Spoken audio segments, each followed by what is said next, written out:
Hello बच्चों, आज हम लोग इस वीडियो में क्रिया को पढ़ेंगे। वर्ब को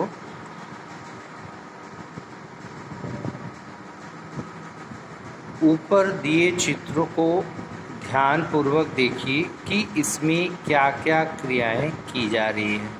जैसे कि हमको क्रिया को ही पढ़ना है तो इन क्रियाओं को पिक्चर में देखें आप, तस्वीर में, कि कौन क्या क्या क्रिया कर रहा है। तो देखिए, यहाँ एक व्यक्ति है जो ध्यान लगा रहा है। दादाजी हैं जो कुत्ते के साथ टहल रहे हैं, कुत्ते को घुमा रहे हैं। माली पौधों को पानी दे रहा है। कुछ बच्चे क्रिकेट खेल रहे हैं। ये झूला झूल रहा है एक बच्चा। ऊपर दिए चित्र को ध्यानपूर्वक देखिए कि इसमें क्या क्या क्रियाएं की जा रही हैं। कुछ लोग टहल रहे हैं, कुछ बच्चे क्रिकेट खेल रहे हैं, दादाजी कुत्ते को घुमा रहे हैं, आकाश में पक्षी उड़ रहे हैं, एक आदमी ध्यान लगा रहा है, माली पौधों को सींच रहा है, एक लड़की झूला झूल रही है, कुछ लोग योगासन कर रहे हैं। ऊपर दिए इन चित्रों में सभी कुछ न कुछ कर रहे हैं। ये सभी शब्द किसी काम के करने या होने का बोध करा रहे हैं। ऐसे पद क्रिया कहलाते हैं। उदाहरण: खेलना, पढ़ना, सोना, खाना, हंसना, उड़ना, लिखना, चखना, कूदना, सोचना आदि। यानी ऐसे शब्द जो भी है जिससे बोध होता है किसी कार्य का करना या होना, उसको हम क्रिया कहते हैं। अर्थात हम ये कह सकते हैं कि जिस शब्द से किसी काम के करने या होने का बोध होता है उसे क्रिया कहते हैं।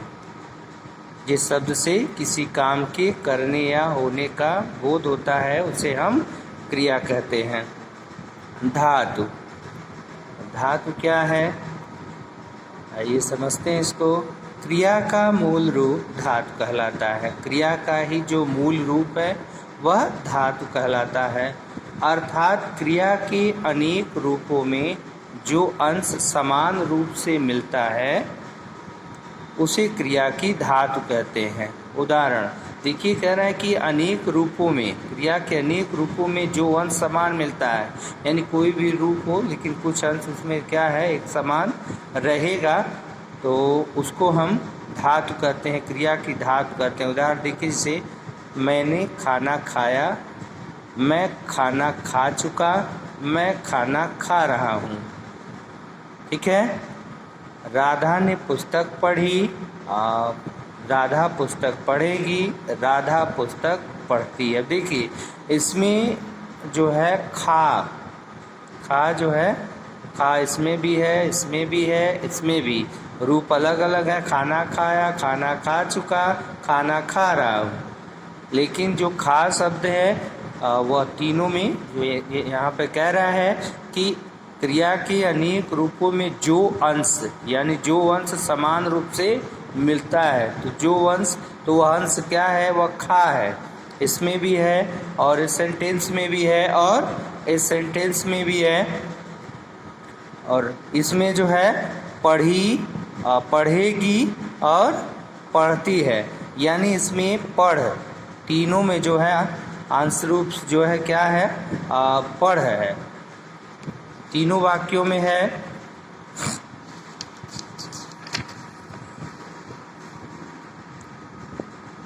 पिछले पृष्ठ पर दिए वाक्यों में आपने देखा कि पहले 3 वाक्यों में खा तथा दूसरे 3 वाक्यों में क्रिया का समान रूप है। दूसरे 3 वाक्यों में पढ़ जो है वह क्रिया का समान रूप है।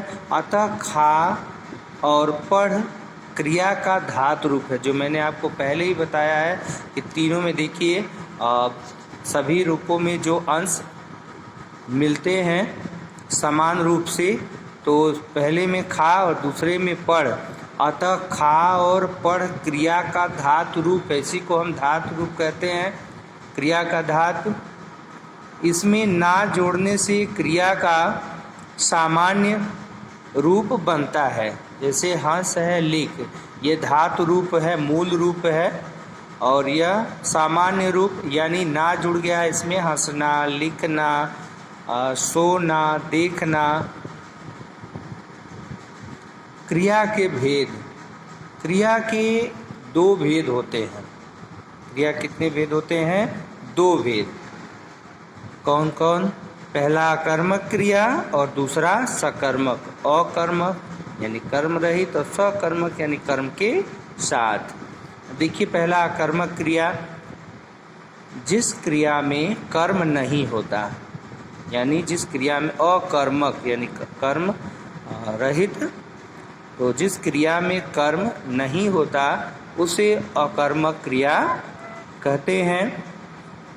अंकिता नाचती है, पक्षी उड़ रहे हैं। ये दो सेंटेंस दिया हुआ है, अंकिता नाचती है और पक्षी उड़ रहे हैं। तो यहाँ पर जो है ये अकर्मक क्रिया है क्योंकि इसमें कर्म नहीं है। इन दोनों क्रियाओं में क्रिया का फल सीधे कर्ता पर पड़ रहा है, जबकि कर्म पर पड़ना चाहिए क्रिया का फल। कर्ता पर पड़ रहा है, कर्म पर नहीं, कर्म है ही नहीं। इन क्रियाओं का कोई कर्म नहीं है, अतः यह कर्मक क्रियाएं हैं। यानी क्रिया का फल जो है कर्म पर पड़ता है, ठीक है, जिस पर पड़ता है वही कर्म है। यहाँ पर कर्म नहीं है और इसका फल सीधे किस पर पड़ रहा है? कर्ता पर। कर्ता पर पड़ रहा है, इसकी वजह से यह अकर्मक क्रिया है। दूसरा है सकर्मक क्रिया। सकर्मक क्रिया यानी कर्म के साथ, सकर्मक कर्म के साथ, और अकर्मक यानी कर्म के बिना। तो यहाँ सकर्मक, यहाँ कर्म है। जिस क्रिया का फल कर्म पर पड़ता है, अर्थात जिस क्रिया का कर्म होता है उसे सकर्मक क्रिया कहते हैं। टोकरी में फल रखे हैं, रीता कविता सुना रही है। टोकरी में फल रखे हैं, इन वाक्यों में रखे हैं तथा सुना रही है क्रियाएं हैं, तथा इन क्रियाओं का फल कर्म अर्थात फल और कविता पर पड़ रहा है। फल कर्म अर्थात फल और कविता पर पड़ रहा है, ये दोनों रखे हैं, सुना रही है क्रियाओं के कर्म हैं, अतः ये सकर्मक क्रियाएं हैं।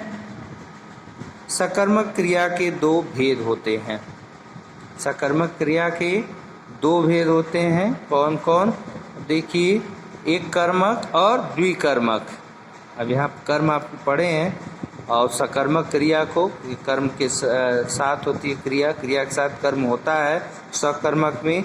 और सकर्मक भी दो प्रकार के होते हैं, यानी एक कर्मक क्रिया और द्विकर्मक क्रिया।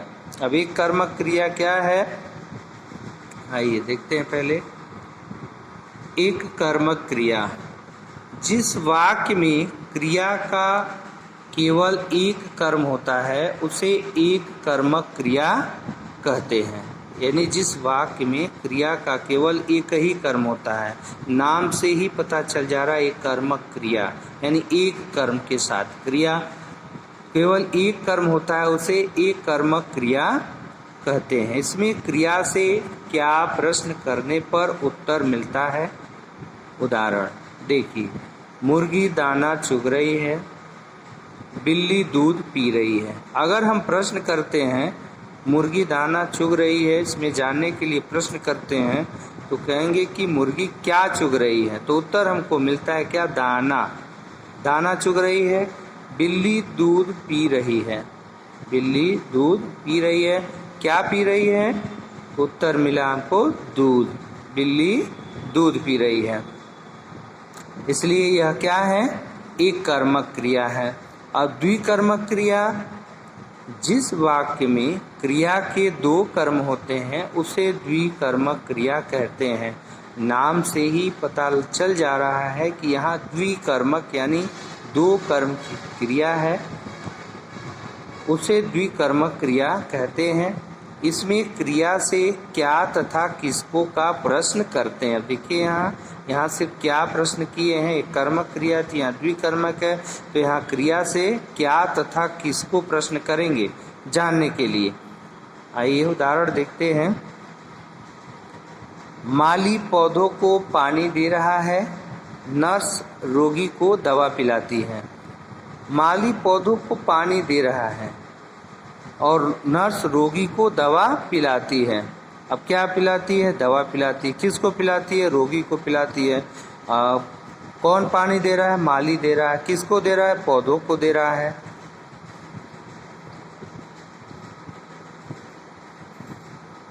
उपरोक्त दोनों वाक्य द्विकर्मक क्रिया के उदाहरण हैं। दोनों वाक्य जो हैं यह द्विकर्मक क्रिया के उदाहरण हैं। माली पौधों को पानी दे रहा है। क्या दे रहा है? पानी। किसको दे रहा है? पौधों को। नर्स रोगी को दवा पिलाती है। क्या पिलाती है? तो दवा पिलाती है। किसको पिलाती है? रोगी को पिलाती है। दवा इसको, रोगी को। विशेष, यह द्विकर्मक क्रिया हो गई।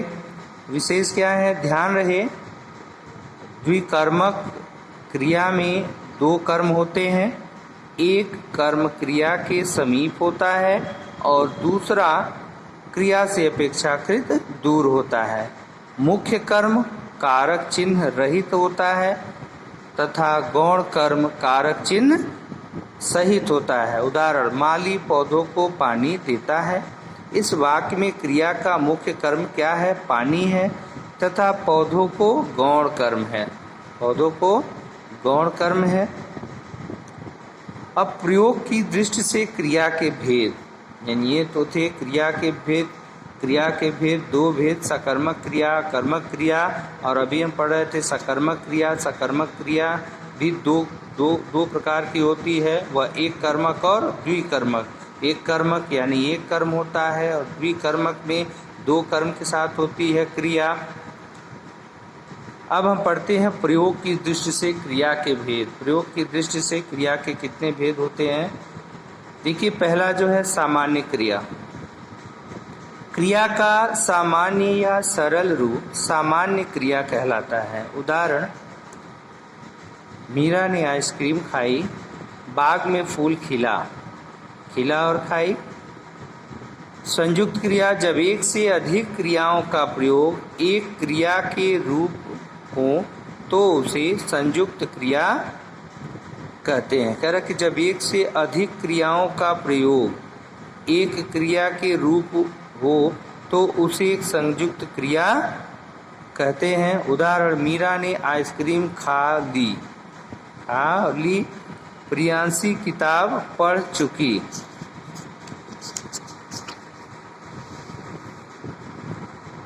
तीसरा जो है पूर्वकालिक क्रिया। पूर्वकालिक क्रिया वह क्रिया जो मुख्य क्रिया से पहले होती है, उसे पूर्वकालिक क्रिया कहते हैं। पूर्वकालिक यानी ये बता रहा है पूर्वकालिक क्रिया, यानी पूर्व मतलब पहले, काल मतलब समय, और क्रिया, ठीक है, यानी एक क्रिया से पहले उसके पूर्व, उसके पहले जो है कोई क्रिया जो है संपन्न हो गई रहती है, पूर्वकालिक क्रिया कहते हैं। मीरा आइसक्रीम खाकर पढ़ने लगी, तो यहाँ पर खाकर जो है क्या हो जाएगा? यह पूर्वकालिक क्रिया हो जाएगी। यह मुख्य क्रिया है पढ़ने लगी, और इसके पहले क्रिया पूर्वकालिक क्रिया है, यानी खाना खाई उसके बाद पढ़ने लगी। बाग में फूल खिलकर मुरझा गया। बाग में फूल खिलकर मुरझा गया। मुरझाना जो है मुख्य क्रिया है और खिलकर जो है अपूर्वकालिक क्रिया है। आइए देखते हैं, इसमें अधिकांशतः क्रिया के साथ कर लगा होता है। भाई वह नहा कर स्कूल चला गया, वह खाकर सो गया, ठीक है, तो कर लगा होता है। जैसे उपरोक्त दोनों वाक्यों में खाकर, खिलकर पूर्वकालिक क्रियाएं हैं। मीरा ने दो क्रियाएं की, खाने की और पढ़ने की। पहले खाया फिर पढ़ा। इस प्रकार खाकर जो है वह पूर्वकालिक क्रिया है। नंबर 4, प्रेरणार्थक क्रिया। प्रेरणार्थक क्रिया जहाँ कर्ता स्वयं काम न करके किसी अन्य से काम करवाता है वहाँ प्रेरणार्थक क्रिया होती है। उदाहरण, अध्यापिका ने बच्चों से चार्ट लगवाया। अध्यापिका ने बच्चों से चार्ट लगवाया। माँ ने धोबी से कपड़े धुलवाए। धुलवाए और लगवाया, यह क्या है? क्रिया तो हुई लेकिन प्रेरणार्थक, क्योंकि यह क्रिया स्वयं न करके किसी अन्य के द्वारा करवाई गई। जैसे अध्यापिका द्वारा बच्चों से चार्ट लगवाने की क्रिया हुई और माँ के द्वारा धोबी से कपड़े धुलवाने की क्रिया हुई। उपरोक्त दोनों वाक्यों में अध्यापिका तथा माँ ने स्वयं काम न करके क्रमशः चार्ट लगवाने तथा कपड़ा धुलवाने का कार्य बच्चों तथा धोबी से करवाया। अतः लगवाया तथा धुलवाए प्रेरणार्थक क्रिया है। प्रेरणार्थक क्रिया में क्रिया के साथ आ अथवा वा जुड़ जाता है। जैसे पढ़ना का पढ़वाया, लिखना लिखवाया, बनाना बनवाया, खरीदवाया और यहाँ पर सिलवाया, पिलवाया। ठीक है। अब हम आते हैं नंबर 5, नाम धातु क्रिया पर। नाम धातु क्रिया जब किसी संज्ञा, सर्वनाम या विशेषण का प्रयोग क्रिया की तरह किया जाता है। जब किसी संज्ञा, सर्वनाम या विशेषण का प्रयोग क्रिया की तरह किया जाता है तो उसे नाम धातु क्रिया कहते हैं। कैसे? रीता और मीता कब से बतिया रही हैं। राधा ने अपनी साड़ी रंगवाई, तो रंगवाई और बतिया।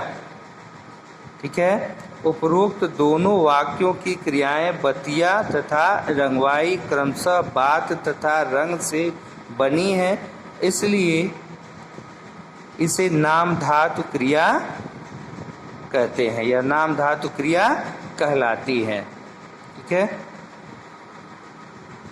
तो स्टूडेंट, आज के वीडियो में बस इतना ही। अब इसके आगे के भाग को लेकर के फिर हम उपस्थित होंगे नेक्स्ट वीडियो में।